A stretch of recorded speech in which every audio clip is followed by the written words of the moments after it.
Hey, everybody, welcome to the Anxiety Project podcast number 9. I am Brad Robinson, and today we got a very important topic, a very serious topic, and a topic that will give you some clarity on what you're going through right now with health anxiety, with hypochondria, and to get the ball rolling, to get you thinking, to get you on to your next step of recovery.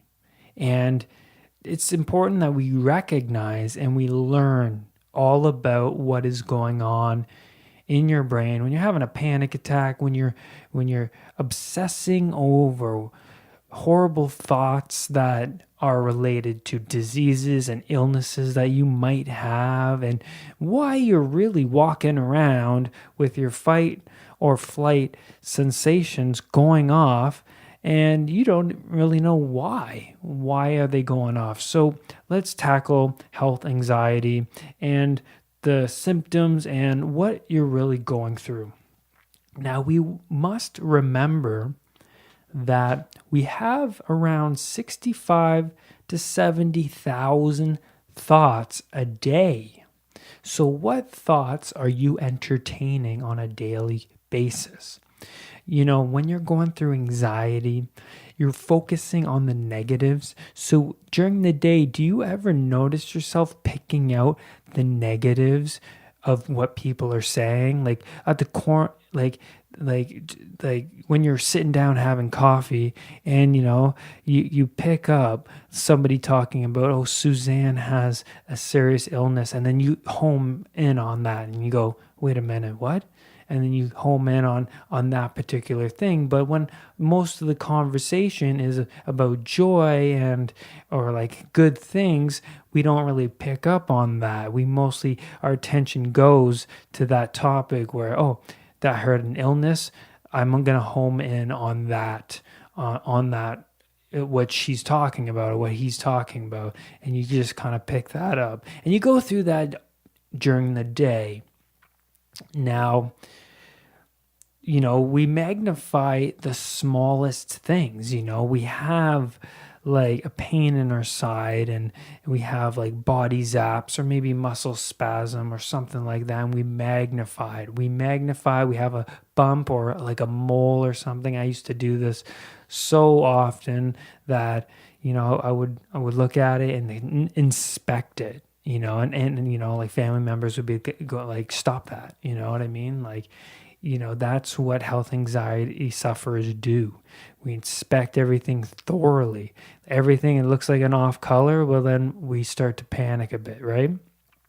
So we have to understand that the subconscious and the body are one, meaning that our whole body is a storage system. We're storing information and past traumas and information that's potentially causing those body zaps, those pains, those achy feelings. You have unresolved emotional issues. I used to have a pain in the side of my stomach that I would obsess over, and then it turned out to be nothing. But why would it constantly still be there? It's because I focused in on it and I would recognize it daily. So obviously it's not going away. My body created that pain because it was an unresolved emotional issue. I was so focused on it that my body created that pain. It was associated with my obsession and fear over it. So I had to reframe that pain. I had to look at it in a different way. I had to observe it differently. I got to a point where I was like, I want this pain to show up. I want it there because I know it's nothing. And if it's nothing, if it's something, then so be it. It's something. But I got fed up, and that's what you have to do. You have to get to the point where you're like, you know what, if it's that, it's that.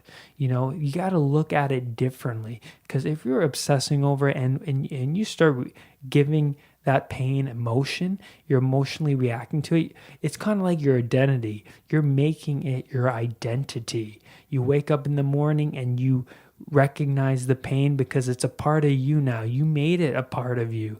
Let's not make it a part of you. How do we do that? Well, like I said, looking at it differently and thinking about it differently. And you know what?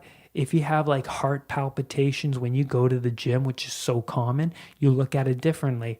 I look at it as my heart is working properly and it's healthy, and the harder my heart beats, the healthier it is. And that's what creates that warrior side in me. And that's what creates that peace in me, that, you know what, I'm looking at the symptom differently. Okay. A habit an anxiety sufferer would do daily is, the internal dialogue of the negative and the catastrophic thinking, the catastrophic thoughts of, what if it is that? And then you end up Googling the symptom, the feeling. And most likely that feeling on Google will be something serious and you will freak out. That's why Googling your symptoms is a big no. Don't Google your symptoms, okay? Because when you Google it, you see that horrible disease. Out of that long list of potential symptoms, you will pick up the worst one and you will believe it. That's what happens. You will believe the worst case scenario. That is what's going on, okay? And then you'll gain vivid imagery, a lot of vivid imagery a health anxiety sufferer has, where you will picture yourself, not doing well in that interview, or you'll picture yourself in a hospital or in a car crash or in stuff like that. Even family members, you would picture them, in a horrible case. And that's when we have to involve our rational mind. We have to get that conscious mind involved. Rational thinking. Well, you know what? That ambulance that passed by, it could be going to anybody's place in the city. There's how many people in the city? Well, there's 20 million. Well, okay, then that answers that. Do you know what I mean? Like, we have to look at the facts. We have to start incorporating our conscious mind.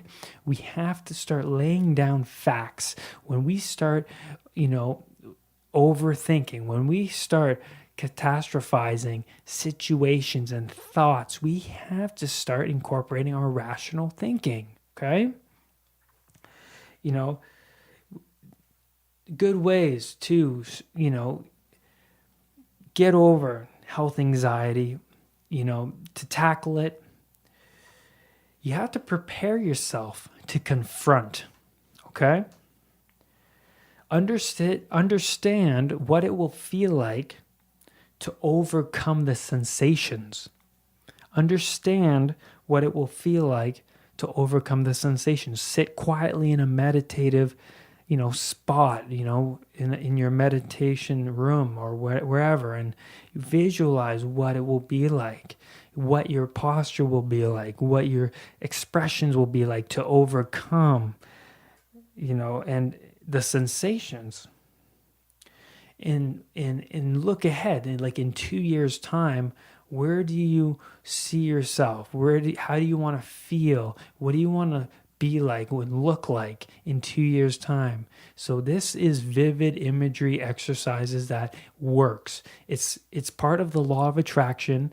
It worked for me, where you sit and you visualize yourself overcoming this horrible sensations, the health anxiety you now suffer from.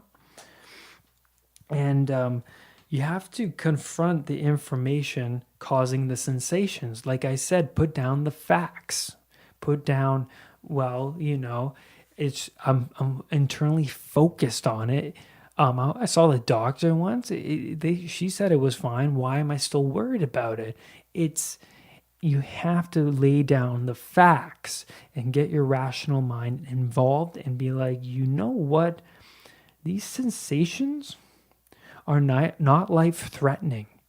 I'm too internal. I'm focusing on them too much. We have to start distracting ourselves.